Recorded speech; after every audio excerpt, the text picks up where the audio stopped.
Assalamualaikum warahmatullahi wabarakatuh. Innal hamdalillah nahmaduhu wa nasta'inuhu wa nastaghfiruh wa na'udzu billahi min sururi anfusina wa min sayyiati a'malina. May yahdihillahu fala mudilla lahu wa may yudlil fala hadiya lahu. Asyhadu an la ilaha illallah wahdahu la syarika lahu wa asyhadu anna Muhammadan abduhu wa rasuluhu alladzi la nabiyya ba'da. Amma ba'd.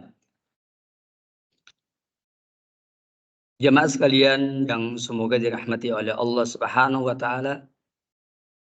Walhamdulillah bi ni'matihi tatimmus shalihat. Di hari yang ketiga dari pembahasan kita mengenai bagaimana tata cara memahami Al-Qur'an dan As-Sunnah dengan benar. Maka memahami Al-Qur'anul Karim secara singkat saya cukupkan 2 kali pertemuan. Dan pada pagi ini kita akan mempelajari tentang bagaimana cara memahami sunnah Nabi yang mulia Nabi Muhammad sallallahu alaihi wasallam. Berbicara tentang sunnah, para ulama kita memberikan ta'rif atau definisi atau pengertian dengan beberapa pengertian. Namun esensinya sama. Di antaranya seperti yang dicatat di dalam kitab-kitab ilmu hadis atau kitab ilmu mustalah hadis atau kitab ilmu hadis riwayatan, disebutkan bahwa as-sunnatu hiya kullu ma sahha an Rasulillah sallallahu min qaulin au fi'lin au takririn.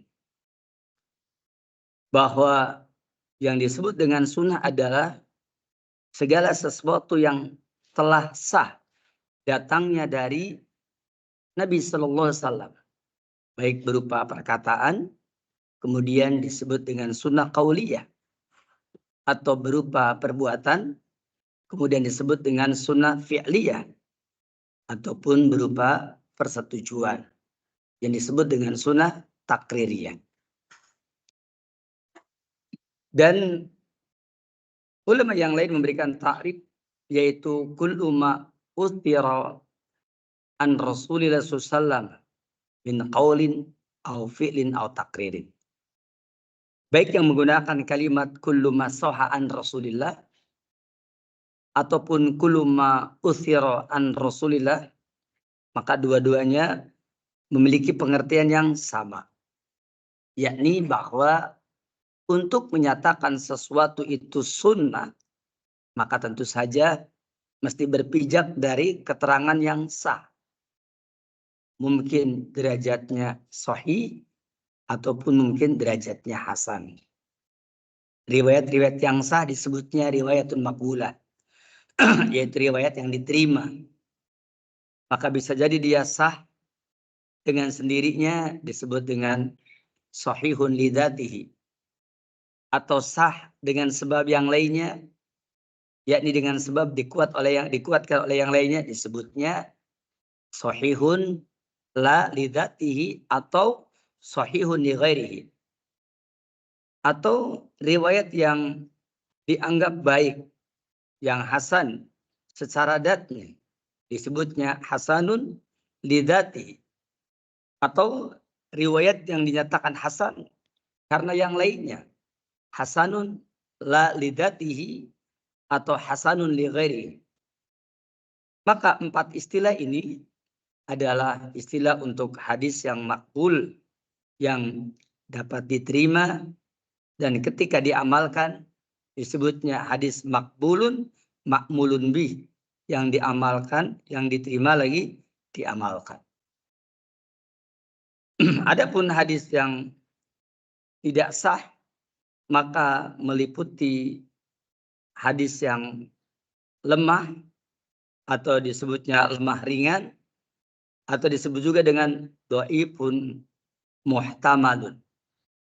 Atau ada lagi hadis yang lemah sangat, disebutnya dhaifun syadidun. Atau ada hadis yang periwayatannya palsu, disebutnya hadisun maudhu'un. Atau ada lagi hadis yang tidak memiliki asal usul, lantaran tidak memiliki jalur sanad, disebutnya haditsun la aslalahu, yaitu hadis yang tidak memiliki asal usul. Istilah seperti ini perlu kita ketahui. Tujuannya adalah supaya kita mengerti bahwa apakah pembagian-pembagian seperti ini adalah pembagian yang tanpa dasar? Jawabnya, pembagian yang seperti ini yakni memiliki dasar. Dan bukan ngarang, semata-mata ngarang. Tapi memang diistinbat, diambil kesimpulan-kesimpulannya berdasarkan Al-Quran dan hadis-hadis Nabi yang mulia atau asarnya para salafus salih. Di antara dalil yang sangat terkenal yang merupakan dasar-dasar ilmu hadis, yaitu firman Allah yang mulia di dalam surah Al-Hujurat ayat yang ke-6. Allah berfirman, hum fasikum binaba'in fatabayyanu al-ayah. Wahai orang-orang yang beriman, apabila datang kepada kalian fasikun, orang yang fasik, binaba'in, dengan membawa berita, fatabayyanu, maka tabayunlah dia, maka dicarilah kepastiannya. Kata-kata fatabayyanu yakni bertabayun, mencari kepastian, dipastikan apakah ini sah ataukah tidak sah. Oleh karena itulah, dulu ketika di zaman para sahabat Nabi, belum ada pembicaraan mengenai pencarian siapa orang-orang yang meriwayatkan. Namun setelah terjadinya fitnah, kemudian dari fitnah tersebut tersebarlah orang-orang yang meriwayatkan hadis yang ternyata banyak orang yang tidak dikenal atau banyak orang yang rusak keadilannya. Maka mulailah para ulama angkat tangan. Mulailah mereka angkat bicara. Di antaranya kita bisa lihat di muqaddimah kitab Sahih Muslim, banyak sekali keterangan-keterangan tentang seputar persoalan hadis, sanad dan riwayat. Di antaranya yakni para salaf kita mengatakan al-isnadu minad din. Sanad itu bagian dari agama. Laulal isnadu, seandainya tidak ada sanad, laqala man sya'a ma sya'a. Pasti orang berbicara seenaknya sendiri. Dan itu dibuktikan zaman sekarang, jemaah sekalian. Orang zaman sekarang ini banyak yang kalau ngomong seenaknya sendiri. Coba saja kita lihat di televisi, di YouTube ya. Itu orang zaman sekarang ngomong seenaknya saja. Kalau zaman dahulu, kalau kita ingin apakah omongan orang itu diterima apa tidak, lihat aja orangnya. Pertama, apakah dia termasuk fasikun, orang yang fasik? Oh, ternyata dia fasik. Kalau kita tahu dia fasik, dia adalah orang yang pelaku dosa besar, dia orang yang suka melakukan dosa-dosa besar. Kalau zaman dahulu, maka omongannya jangankan dicatat, didengar juga tidak. Jangankan dicatat, didengar juga tidak. Imam Bukhari pernah mencari seorang perawi. Itu bukan cuma berhari-hari, bahkan juga berbulan-bulan. Sampai ada yang bertahun-tahun. Ketika ketemu, ternyata apa? Perawi itu sedang menipu kuda. Ya, sedang menipu kuda, bukan menipu orang, menipu kuda. Begitu ketemu Imam Bukhari, perawi tersebut sedang menipu kuda, langsung ditinggalkan. Dan hadisnya tidak diriwayatkan oleh beliau.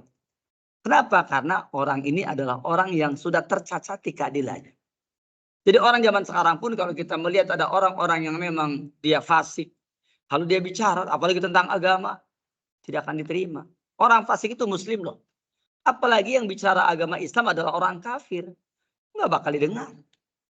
Ya, nggak bakal didengar. Kenapa? Orang kafir bicara agama Islam nggak bakal didengar. Karena jangankan orang kafir, orang fasik pun seorang muslim yang fasik tidak akan didengar.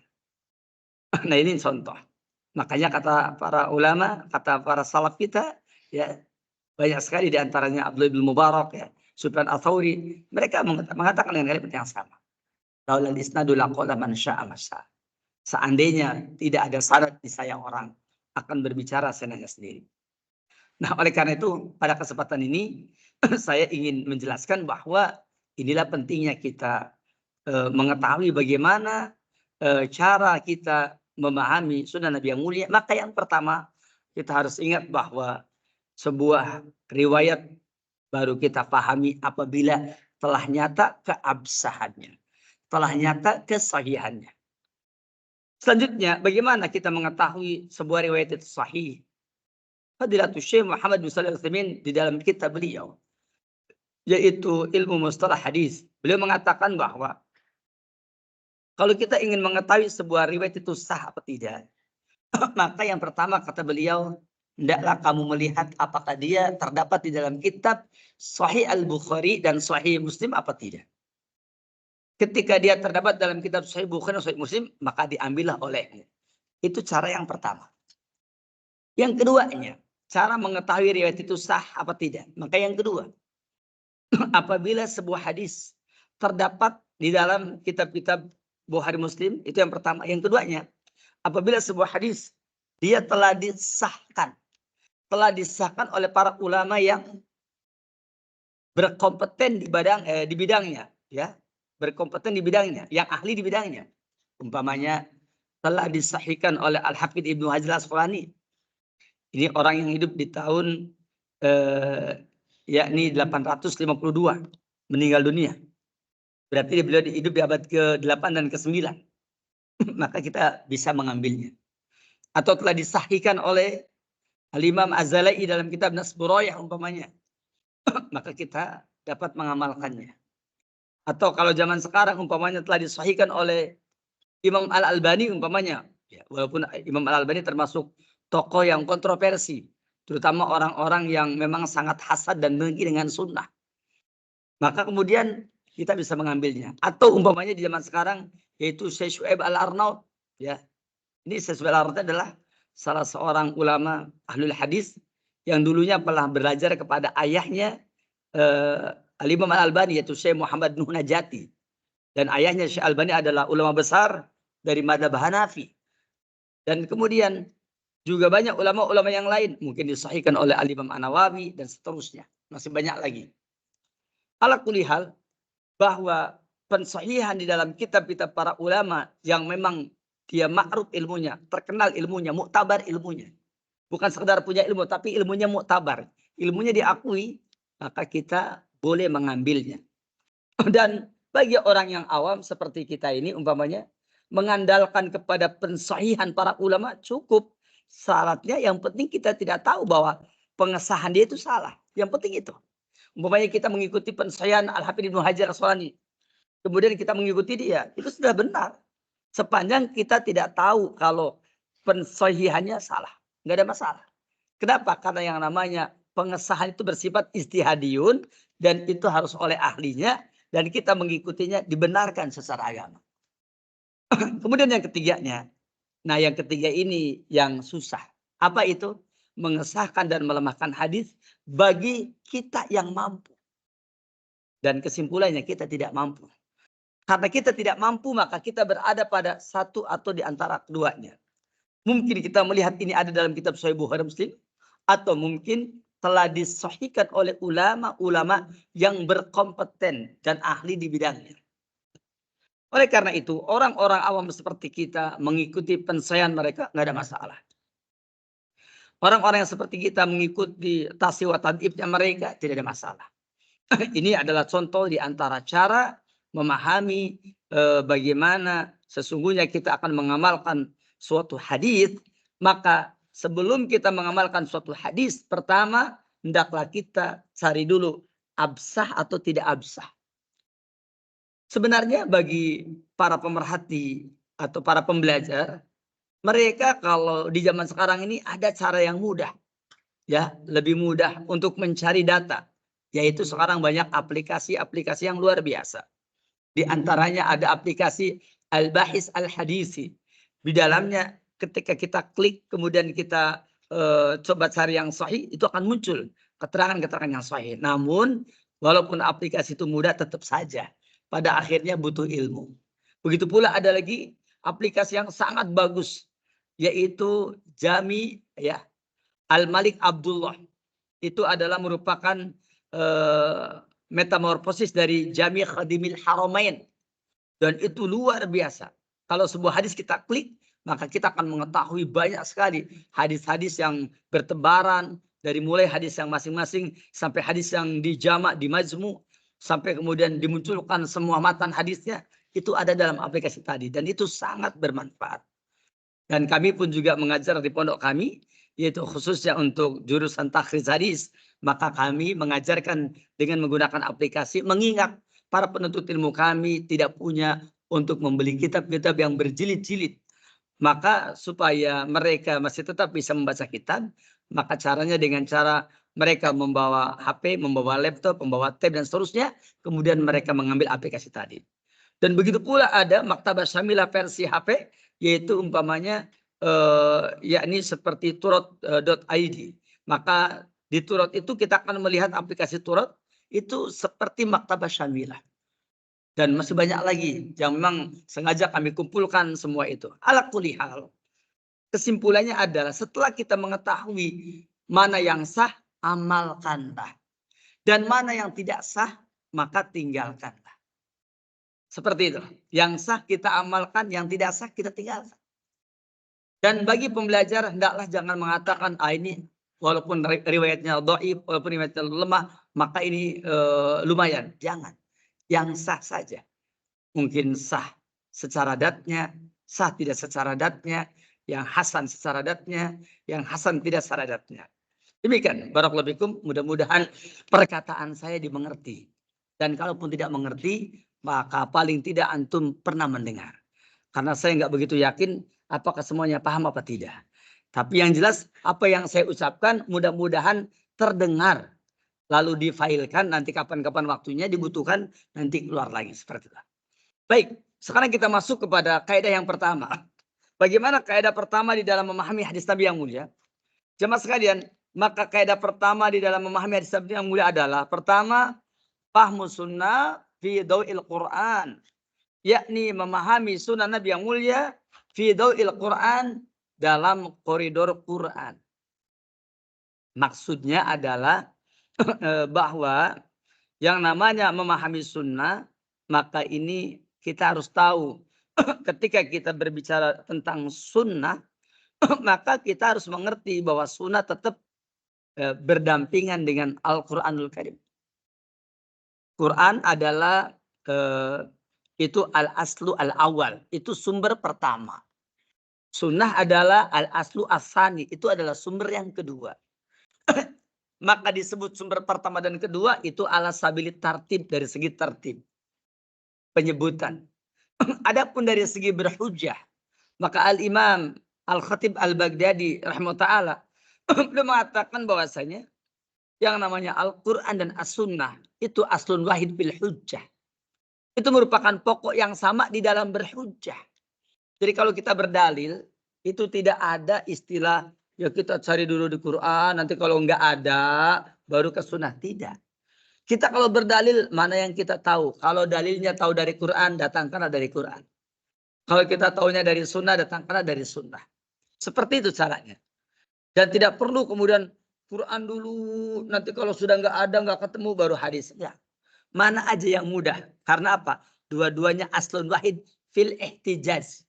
Ya, yakni merupakan pokok yang sama dalam berhujjah. Artinya berhujjah, berdalil dengan Quran boleh, berdalil dengan sunnah boleh.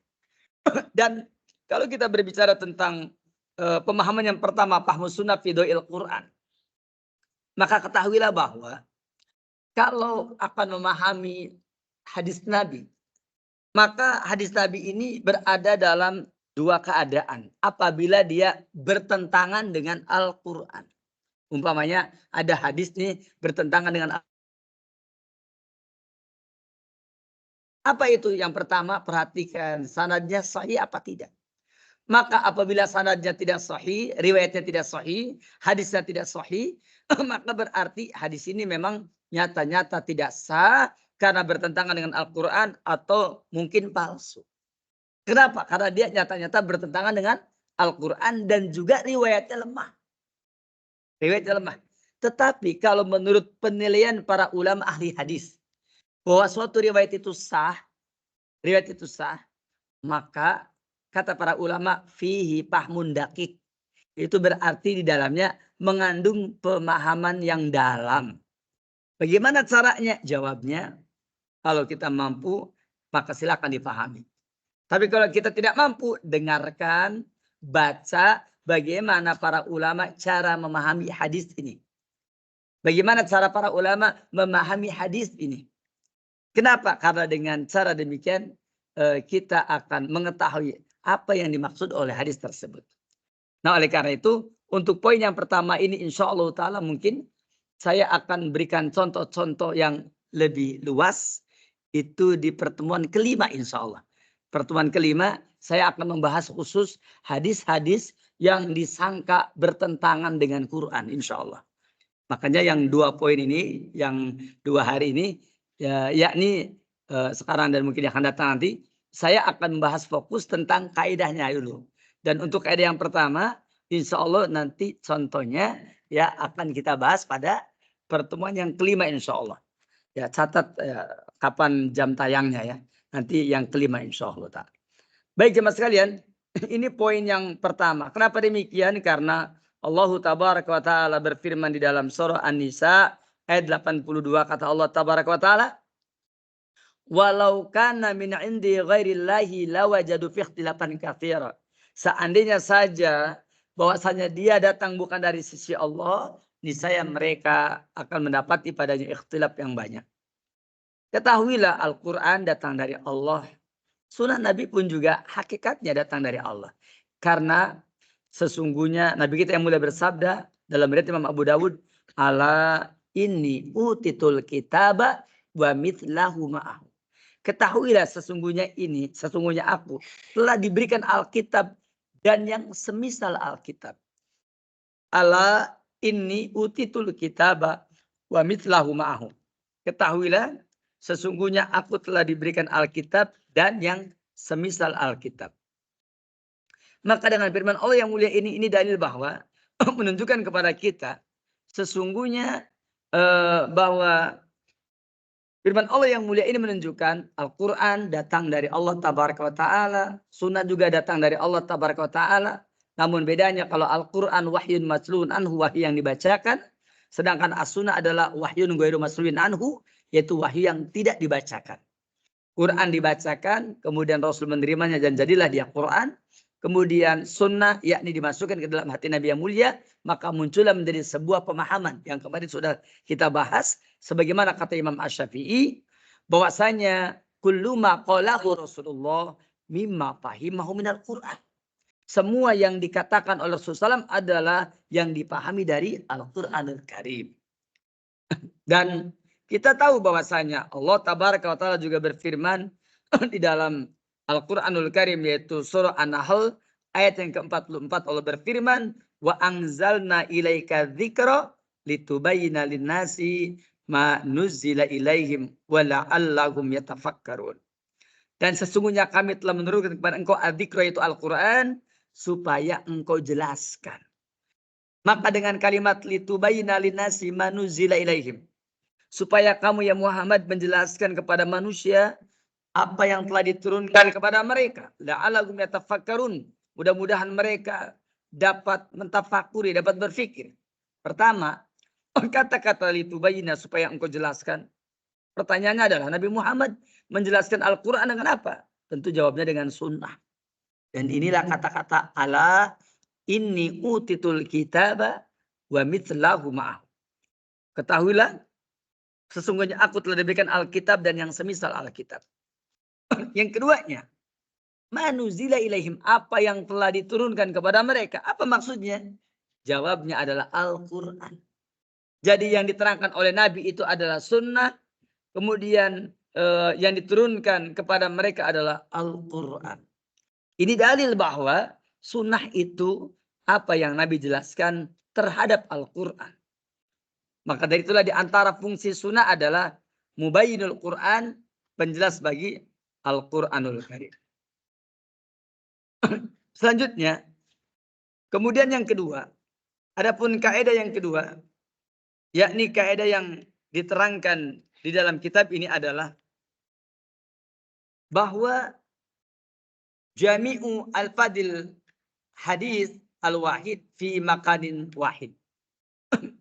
Yakni ketentuan yang kedua adalah yaitu jam'u al-fadil hadis al-wahid fi makanin wahid, mengumpulkan lafaz-lafaz sebuah hadis dalam satu tempat. Di antara cara memahami hadis dengan benar adalah yaitu semua lafaz-lafaznya dikumpulkan. Saya ulangi, semua lafaz-lafaznya dikumpulkan. Maka apabila lafaz-lafaznya dikumpulkan di satu tempat, maka nanti kita akan mengetahui yakni bagaimana cara memahami sebuah hadis. Imam Yahya bin Ma'in beliau mengatakan, laulam naktubil hadisa min salasina wajhan ma'aqolnahu. Di dalam kitab Al-Jamil Akhlaq Rawi wa Adabi Sami, buah karya Al-Khatib Al-Baghdadi, Yahya bin Ma'in mengatakan, seandainya kami tidak menulis sebuah hadis, yaitu sebanyak 30 jalan, kami tidak mengerti. Seandainya saja kami tidak menulis sebuah hadis dari 30 jalan, kami tidak mengerti. Kenapa? Karena hadis itu bukan cuma satu jalan, tapi banyak jalan. Dulu kami pernah melakukan penelitian terhadap hadis-hadis. Ya, di antaranya yakni tentang hadis mengenai cara berzikir. Ternyata hadis-hadis yang menerangkan tentang cara berzikir dengan tangan itu ternyata ada 3 redaksi. Pertama, ada yang menggunakan redaksi kana yusabihu ya biyadihi, maka Rasul bertasbih dengan tangannya. Ada lagi dengan kalimat yaqidu biyadihi, ya. Seperti itu. Ada yusabihu, ada yaqidu, ada bertasbih, ada yaqidu yakni menghitung dengan apa? Dengan tangannya. Riwayat yang lain disebutkan yaitu dengan kalimat yaqidu bil anamili. Yakni Rasul beliau bertasbih bil anamili dengan jari jemari. Kemudian dalam riwayat yang lain dikatakan yaqidu biyamini. Rasulullah beliau bertasbih dengan biyamini, dengan bagian kanannya. Jadi kalau kita perhatikan ternyata apa?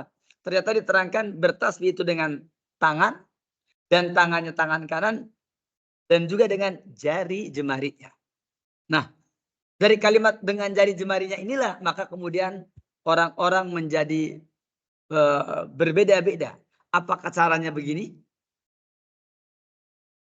Apakah caranya begini? Apakah caranya begini? Jadi mereka berbeda-beda. Ya. Seingat saya Al-Utsaimin, ya, beliau pernah mengatakan dengan kata-kata yaqidu, maka yang paling tepat apabila dengan jari jemari begini. Karena yaqidu itu mengikat. Yang namanya mengikat bukan begini. Kalau begini namanya membuka namanya. Kalau mengikat itu ke dalam. Makanya beliau begini. Itu memahami kata-kata yaqidu. Yusabihu yaqidu jadi begini. Jadi kalau bertasbih begini terus. Itu seperti itu. Dan ada juga yang mereka bertasbih dengan jari jemari. Mereka memahami yang penting dengan jari jemari bebas. Mau begini boleh, mau begini juga boleh. Yang penting ngitung intinya begitu. Seperti itu. Walaupun ini sebenarnya dengan ruas jari begitu ya. Tapi kan ini menggunakan jari juga katanya. Dan seterusnya. Ala kulli hal. Maka intinya yang penting dengan tangan. Tangannya tangan kanan. Dan dengan jari jemari. Apakah dengan begini? Ya, apakah dengan begini? Ya, walaupun tadi istinbatnya adalah yaqidu berarti mengikat ke dalam. Apakah juga dengan begini? Maka saya kira hadal amrun wasi. Ini urusan yang leluasa. Namun kalaupun umpamanya mengikuti kedekatan dari redaksi dengan cara begini tidak mengapa. Seperti itu. Karena itu semuanya adalah pemahaman. Namun intinya dengan tangannya tangan kanan dan dengan jari jemari. Ini contoh. Dan itu dipahami dengan sebab apa? Dengan sebab dikumpulkan. Ya. Adapun kalau berzikir umpamanya dengan cara begini ya, subhanallah, subhanallah, subhanallah. Itu bukan dengan jari jemari itu. Tapi dengan apa? Dengan tangan namanya. Karena dia seperti ini. Ya, bukan dengan jari jemari. Begitu pula Imam Ahmad bin Hanbal beliau mengatakan al-hadis di dalam tujma' turuquhu lam nafhamhu. Apa katanya? Hadis ya. Itu apabila yakni al-hadis di dalam tajma' turuquhu lam tafhamhu. Hadis itu apabila kamu tidak kumpulkan jalan-jalannya, maka kamu tidak akan bisa paham. Wal hadis yufassiru ba'duhu ba'dan, dan hadis itu sebagiannya menafsirkan sebagian yang lain. Sebagaimana hadis yakni menafsirkan sebagiannya kepada sebagian yang lain, maka dengan cara dikumpulkan, maka barulah dia akan bisa dipahami. Contoh yang lain umpamanya ketika berbicara tentang idza walagol kalbu fi inahi ahadikum. Apabila anjing itu yakni menjilat pada bejana salah seorang di antara kamu. Kata-kata walago diterjemahkan dengan menjilat. Idza walagol kalbu fi inahi ahadikum. Apabila anjing itu menjilat pada bejana salah seorang di antara kamu. Dalam riwayat yang lain ternyata redaksinya idza syaribal kalbu. Apabila anjing itu minum. Kalau tadi menjilat, kali ini minum. Fi ina'i ahadikum. Yaitu pada bejana salah seorang antara kamu fal yurikhu. Maka hendaklah dia dituangkan airnya. Seperti itu. Sumal yagsilhu. Kemudian hendaklah dia mencucinya. Sab amarotin 7 kali. Ulahu nabi turab. Yang pertamanya adalah dengan tanah. Di sana disebutkan ida walagol kalbu. Yang kedua ida syaribal kalbu. Dan kemudian para ulama kita mengumpulkan redaksi tersebut. Maka kata-kata walago menjilat itu maknanya syariba, meminum. Artinya menjilat bejana yang ada airnya. Maka dari sinilah kemudian timbul perselisihan para ulama. Bagaimana hukumnya kalau ada bejana dijilat tapi tidak ada airnya. Dan bagaimana kalau bejana itu ada airnya. Samakah hukumnya? Maka setelah dikumpulkan para ulama mengambil kesimpulan bahwa bejana yang dicuci 7 kali. Yang awalnya dengan tanah itu adalah apabila di bejana tersebut ada air. Lalu kemudian anjing yakni minum dari situ. Dan kenapa dikatakan walago? Karena yang namanya walago adalah yaitu menjilat sesuatu yang basah. Dan kenapa dikatakan walago adalah syariba? Karena memang yang namanya anjing apabila dia minum, minumnya dengan lidah. Barakallahu mas kalian, kalau kita minum dengan lidah apa dengan mulut? Dengan mulut, bukan dengan lidah. Kalau anjing dengan apa? Dengan lidah, itu bedanya.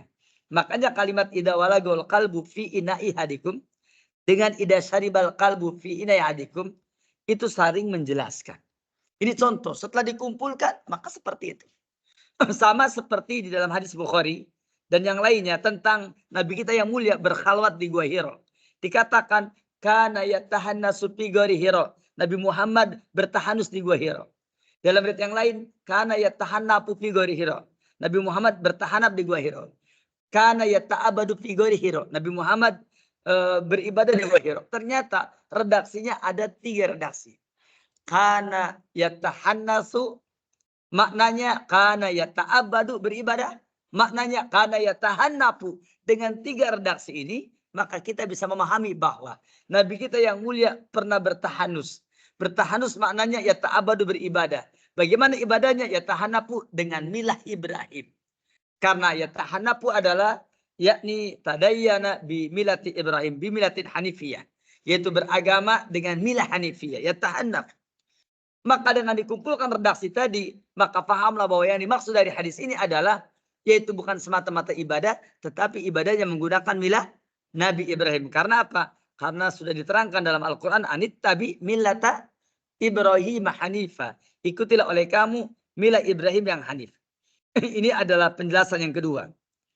Oleh karena itulah ya Ibrahim bin Sa'id Al-Jauhari beliau mengatakan al-hadis idalam yakun indi min mi'ati wajhin a'udu fi nafsi yatiman.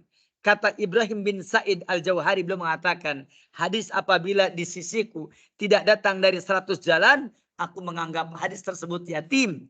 Yatim itu artinya hadis yang memang agak susah difahaminya, hadis yang yakni patut dikasihani. Karena apa? Karena memang tidak mudah untuk memahami hadis kalau hanya beberapa saja.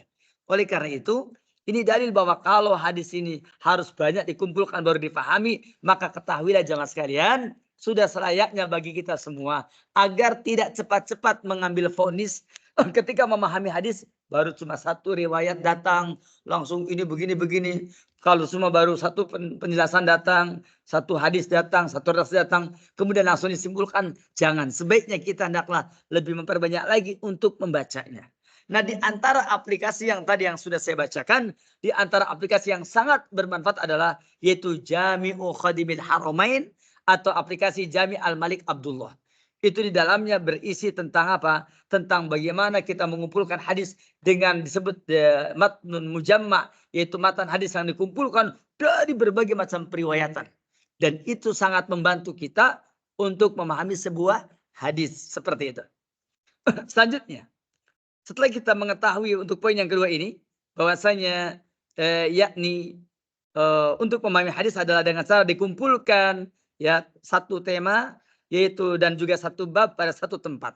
Ini yang harus kita yakni yang harus kita pelajari, yaitu hadis-hadis dengan tema tertentu dan bab tertentu, yaitu dalam satu tempat. Kemudian yang berikutnya,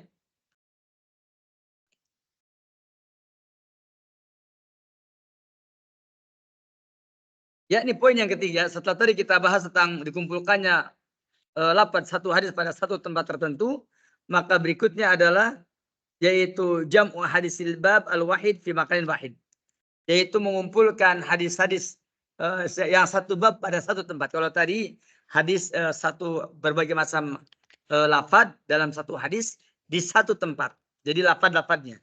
Kalau yang ini mengumpulkan hadis ya dalam satu bab pada satu tempat. Jadi maksudnya hadis-hadis dikumpulkan dalam satu bab.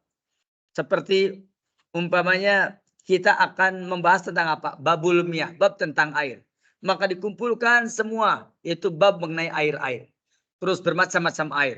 Nanti di sana akan dibahas umpamanya apakah air tawar, apakah air asin atau air laut, kemudian air sumur, kemudian air sungai dan seterusnya, termasuk air hujan, air embun dan seterusnya, maka dikumpulkan dalam satu tempat. Maka dengan cara dikumpulkan begitu akan memudahkan kita di dalam memahami hadis. Karena apa? Karena dikumpulkan pada satu tempat dari satu bab ya atau satu apa namanya satu bab atau mungkin satu kitab ya, seperti umpamanya kitab Tohara umpamanya, atau tema tertentu, maka itu dikumpulkan menjadi satu. Maka ini pun juga termasuk cara memahami hadis dengan baik. Jadi tadi yang pertama yaitu hadis dengan cara pemahamannya didampingi dengan Al-Qur'anul Karim. Yang keduanya hadis dengan berbagai macam lafaz kemudian dikumpulkan menjadi satu. Yang ketiganya hadis dalam berbagai hadis dalam yang satu bab dikumpulkan dalam satu bab tertentu untuk memudahkan memahami. Dan saya melihat di zaman sekarang ini ada ulama kita yang mengumpulkan dari 14 judul atau 14 ulama yang mengumpulkan kitab ya dan kemudian menjadi satu kitab yakni disebutnya kitabnya yaitu kitab Ma'alim As-Sunnah An-Nabawiyah. Kitab Ma'alim As-Sunnah An-Nabawiyah yang ditulis oleh Dr. Sami itu di dalamnya ternyata sangat bagus sekali. Karena apa? Karena beliau mengumpulkan riwayat-riwayat yang sahih dalam satu bab. Atau yang ditulis oleh Syekh Dr. Diyaur Rahman di dalam kitab beliau Al-Jami ya As-Sahih Al-Kamil As-Syamil. Ya, beliau bikin kitab yang khusus mengumpulkan hadis-hadis yang sahih, bahkan dalam bab-bab fikih beliau kumpulkan dan itu semuanya sahih. Maka ini pun untuk memudahkan kita dalam memahami. Selanjutnya yang keempat dan ini yang terakhir adalah yaitu al-jam'u baina mukhtalafil hadis, yakni menggabungkan di antara hadis-hadis yang diperselisihkan. Mengenai masalah ini intinya adalah bahwa kalau ada hadis yang berselisih, maka semangat kita yang pertama adalah mengkompromikan. Maka mengkompromikan hadis ya, bukan mempertentangkan, dan ini adalah thariqah pertama. Kenapa demikian? Karena Allah berfirman, ya ayyuhalladzina amanu dukhulu fis silmi kafah wa la tattabi'u khutuwati syaitan innahu lakum ma'adum mubin. Orang beriman ya, Udkhulu fi silmi kafah, masuklah kalian ke dalam Islam secara keseluruhan. Kata-kata udkhulu fi silmi kafah di antaranya masuklah ke dalam Islam, ke dalam syariatnya, ke dalam ikatan-ikatannya, ke dalam dalil-dalilnya secara menyeluruh. Kata Ibnu Katsir, ini adalah dalil bahwasanya kita harus masuk kepada semua dalil secara menyeluruh. Maka cara memahami yang keempat adalah yaitu al-jam'u baina mukhtalafil hadis. Kalau ada hadis yang berselisih, maka dikumpulkan menjadi satu, kemudian semangat kita mengkompromikan. Yang keduanya, kalau tidak bisa dikompromikan, baru yang keduanya adalah itibar nasi mansukh, mana yang datang duluan dan mana yang datang terkemudian. Yang datang terkemudian itu akan menghapus yang terdahulu. Yang ketiganya yaitu thariqatu tarjih, yaitu dengan cara mencari mana yang lebih kuat. Ya, mana yang lebih kuat, dan untuk mencari mana yang lebih kuat ini dilakukan oleh para ulama, dan para ulama telah mengumpulkan kaidahnya hampir mendekati 100 kaidah. Dan kemudian yang terakhir yaitu thariqatu tawaquf, apabila ada hadis-hadis yang bertentangan dan tidak bisa diselesaikan, maka thariqah yang keempat adalah tawaquf, yaitu diam, tidak diamalkan tapi dipending saja. Dan poin yang keempat ini pernah dikomentari oleh Fadilatul Syekh Muhammad Shalih Utsaimin, kata beliau, yang keempat ini baru sekedar teori, kata beliau. Prakteknya saya sampai hari ini belum mendapatkan contoh hadis yang tawakuf. Kenapa? Karena hadis-hadis ini yakni selama ini selalu ada jalan keluar. Mungkin dengan cara digabungkan, dikompromikan, thariqatul jam'i, atau dengan ikhtibar nasi mansu, mencari mana yang dihapus dan mana yang menghapus, atau dengan thariqatul tarjih, mana yang lebih kuat. Ini adalah kaidah yang keempat yang bisa saya terangkan, dan masih ada lagi kaidah yang lain insyaallah taala di pertemuan berikutnya, dan saya buka tanya jawab barangkali ada yang akan bertanya. Wa sallallahu ala nabi Muhammadin wa ala alihi wa sahbihi ajma'in. Alhamdulillahi rabbil alamin. Ya, silakan.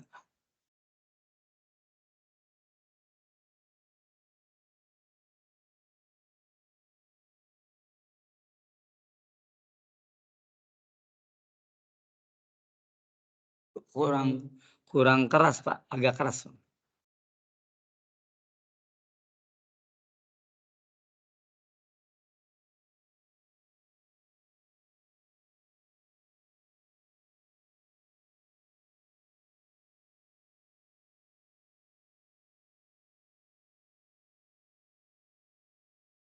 Ya, baik.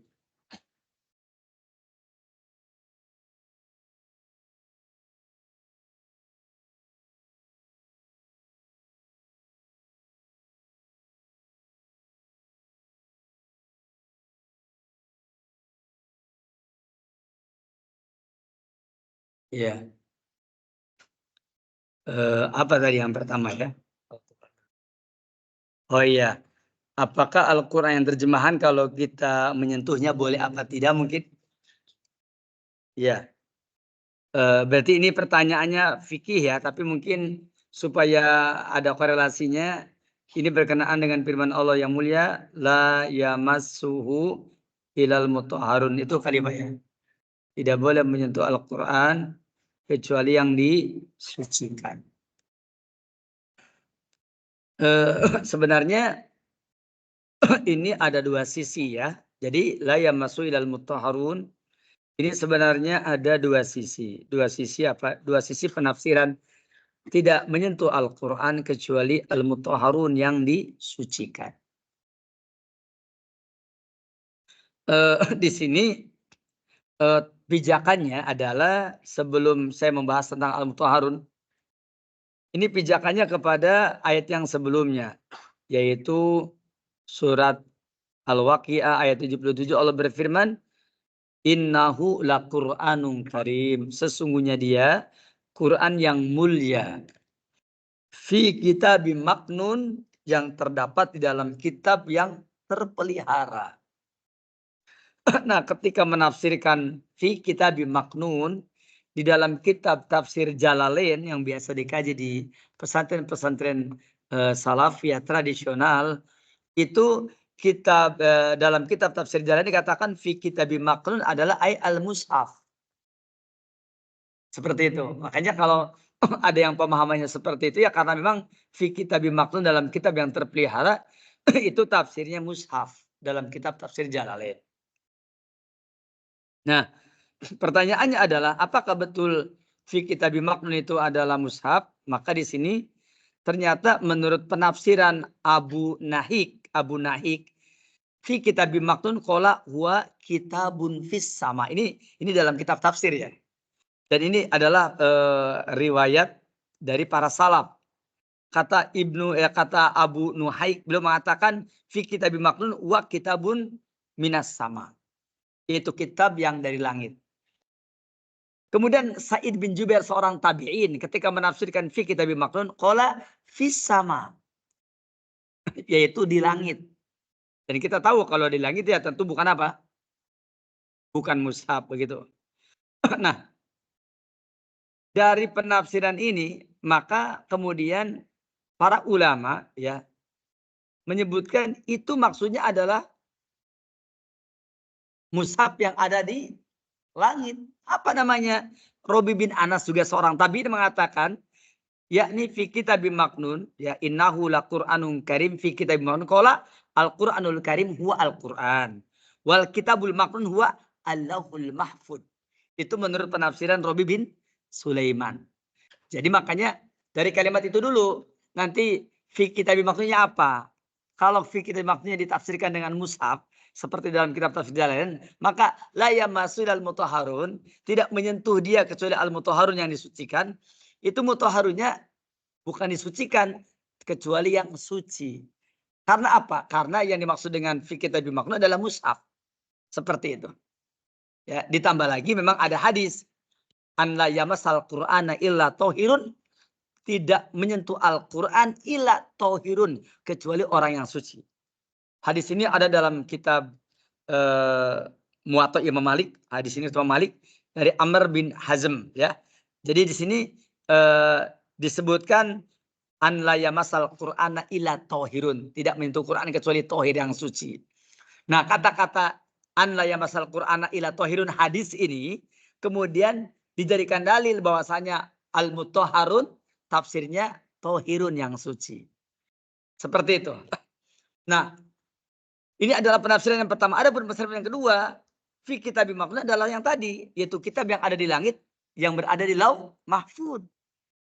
Tidak menyentuhnya kecuali al-mutahharun. Siapa mutahharun? Maka mereka mengembalikan al-mutahharun adalah al-malaikat. Karena di antara tafsiran dari al-mutahharun adalah yaitu al-malaikat. Mari kita lihat siapakah yang mengatakan al-mutahharun itu adalah malaikat ya. Diterangkan Abdullah bin Abbas dari Rasulullah SAW, kata Rasulullah SAW, la yamassuhu ilal mutahharun qala al-muqarrabun, yaitu yang didekatkan. Al-muqarrabun yang dekatkan. Kemudian di dalam periwayatan Abdullah bin Mas'ud, beliau mengatakan al-mutahharun apa katanya? La yamassu ilal mutahharun, kata beliau, wa huwa adikru ala di sama la yamassu ila al-malaikatu. Nah, diterangkan oleh Abdullah bin Mas'ud bahwa yang namanya al-mutahharun adalah al-malaikat. Makanya kata-kata al-mutahharun malaikat. Nah, jadi bagi mereka yang menafsirkan kitabi maknunnya adalah mushaf, maka la yamassuhu ilal mutahharun ditafsirkan dengan tahir, orang yang suci. Dan adapun orang yang mengatakan fi kitabi maknunnya adalah yaitu yang ada di lauh mahfud, kitab yang ada di lauh mahfud. Maksudnya begitu. Maka la yamassul al mutahharun, maka mutahharun adalah al malaikat. Begitu. Adapun manakah yang lebih rajih? Sepengetahuan saya, hadis yang anda yang masalah Quran ila tahirun, ada dua catatan. Pertama, riwayat ini tidak sahih, melainkan mursal. Yang keduanya, ini kan kita bicara tidak sahih, mursal. Doibnya doib ringan. Nah, yang keduanya, seandainya ini pun sahih, maka hadis ini tetap harus dipahami dengan hadis yang lain. Saya ulangi, hadis ini an la yamasal Qur'ana ila tahirun dipahami dengan hadis yang lain. Kan tadi sudah kita bahas. Hadis itu hanya akan bisa dipahami dengan hadis lagi. Apa itu? Abu Hurairah, beliau pernah mau berjumpa dengan Nabi, tiba-tiba dia menghilang, melengos, menghilang dia. Setelah itu apa? Dia datang kepada Nabi, kata Nabi, kemana tadi ente? Kurang lebihnya gitulah. Kemana kamu tadi? Kok mau bertemu denganku tiba-tiba menghilang? Aku malu ya Rasul. Karena aku dalam keadaan janabat. Ya. Jadi kalau ada orang dalam kondisi junub kemudian dia malu ya contohnya Abu Hurairah. Gitu. Nah kemudian akhirnya apa? Akhirnya dia menjauh. Maka kata Rasul innamal mu'minu tohirun. Begitu. Disebutkan sesungguhnya orang mukmin itu ya suci. Ya. Innamal mu'min. Nah, Abu Hurairah ini dikatakan suci. Padahal dalam keadaan berhadas besar. Maka an la yamasal Qur'ana illa tohirun. Kalau ini keterangan dianggap sahih, maka tohirnya artinya mukmin, bahwa tidak boleh bentuk Quran kecuali seorang mukmin, begitu. Itu memahami hadis yang tadi berdasarkan keterangan yang lain.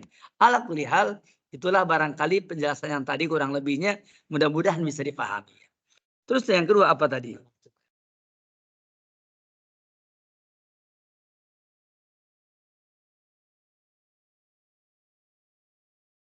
Ya, maka berpijak dari yang tadi dulu. Kalau dari yang tadi kita mengerti, kalau umpamanya dipahami bahwa itu adalah malaikat, maka mau terjemah ataupun mushaf yang tidak terjemah sama saja. Bahwasanya tidak ada masalah, apakah berwudu ataupun tidak berwudu. Karena di antara pembahasan mengenai berwudu dan tidak berwudu itu dikembalikan kepada pemahaman yang tadi dulu. Kalau yang itu sepakat seperti tadi, maka berarti menyentuh mushaf, apakah berwudu ataukah tidak berwudu, apakah kita berhadas atau tidak berhadas, maka al aslu bara'atul asli, yaitu hukum asal kita bebas tanggung jawab. Tidak mengapa seorang muslim apakah dia berwudu ataupun tidak, apakah mushaf yang asli mushaf Qur'annya ataukah yang terjemah, nggak ada masalah. Artinya boleh-boleh saja. Dan itu adalah pendapat yang kami pegangi berdasarkan pengetahuan yang kami miliki, dan ini telah diterangkan dengan panjang lebar di dalam kitab Al-Faid karya Syekh Muhammad Id Abasi. Jadi yang lebih kuat insyaallah taala sepanjang yang kami ketahui adalah yaitu tadi, bahwa orang yang memegang Al-Qur'anul Karim tentu saja afdolnya dia berwudu. Lebih utama dia berwudu. Tetapi berwudu itu bukan persyaratan memegang mushaf. Baik mushaf yang terjemah ataupun mushaf yang tidak terjemah ya. Demikian barangkali ya. Wallahu a'lam. Ada pun yang kedua tentang surat An-Najm ya.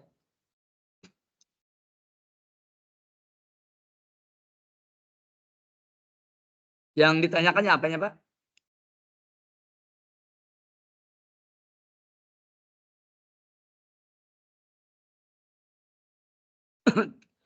Wa ma yantiqu anil hawa, dan tidaklah Nabi Muhammad berbicara dari hawa nafsunya. In huwa illa wahyuha. Tidaklah dia melainkan berdasarkan wahyu yang diberikan atau yang diwahyukan kepada dia. Kalimat in huwa illa wahyuha ini sedang berbicara tentang al-hadis, hukum asalnya. Karena berbicara yang Nabi ucapkan. Tetapi karena memang ini secara umum, maka kata-kata wahyun ya tentu saja apakah dia Al-Quran ataupun Al-Hadis sama saja. Maka di beberapa kitab tafsir dikatakan bahwasanya walaysa nutquhu shadiran an hawa nafsihi. Saya ambil dari kitab tafsir Al-Muyassar, dia tidaklah berbicara yang datang dari hawa nafsunya.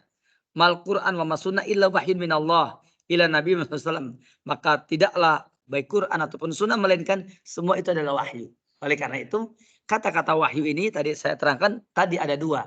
Ada wahyun matslun anhu, ada wahyu yang dibacakan, itulah dia Al-Quran.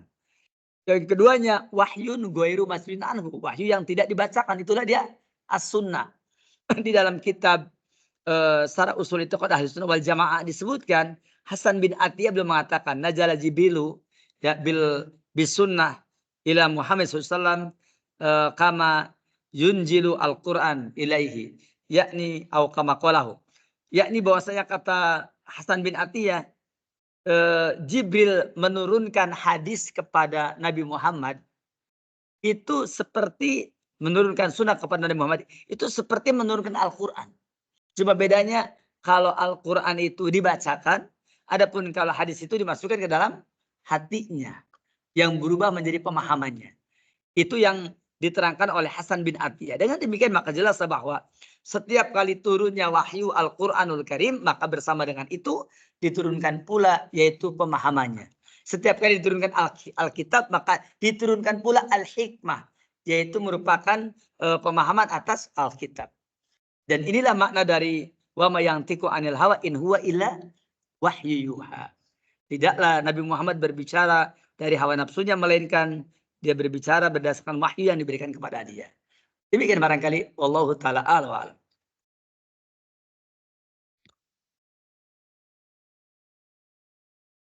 Cukup saya kira insya Allah kalau tidak ada lagi pertanyaan.